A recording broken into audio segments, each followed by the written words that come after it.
বুকে হাত দিয়ে বলতে পারবেন না আপনারা কেউ সুরকে ভালোবাসেন না, আপনারা কেউ লালনকে ভালোবাসেন না, বুকে হাত দিয়ে বলতে পারবেন না। শাহ আব্দুল করিমকে ভালোবাসেন না, আপনারা বুকে হাত দিয়ে বলতে পারবেন না।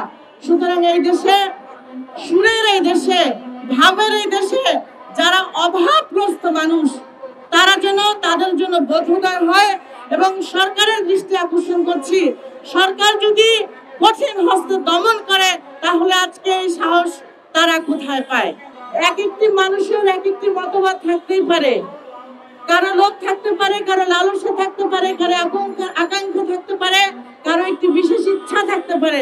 কিন্তু আপনি আপনার ইচ্ছাটিকে অপরের উপরে চাপিয়ে দেওয়ার চেষ্টা করবেন না। আমার এই দেশের মানুষ মূলত ভাবের মানুষ। আউল বাউল ফকির সাধু দরবেশ, সেই দেশের মাটিতে আজ বাউল নিগৃহীত হয়, সেই দেশের মাটিতে আজ নৃত্যশিল্পী অবহেলিত হয়, সেই দেশের মাটিতে আজ শিল্পীরা ঘরে থাকতে পারেন না। আজকের থেকে লজ্জাজনক বিষয় আমাদের জন্য আর কিছু হতে পারে না। 30 লক্ষ শহীদের রক্তের বিনিময়ে অর্জিত যে স্বাধীনতা, সেই স্বাধীনতা একটি অসাম্প্রদায়িক বাংলাদেশের স্বাধীনতা। সেই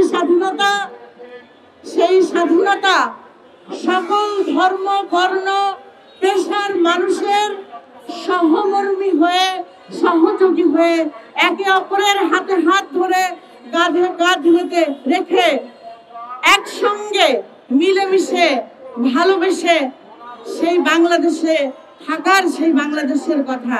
কিন্তু আজকের সেই বাংলাদেশ খন্ড খন্ড বিচ্ছিন্ন হয়ে যাচ্ছে।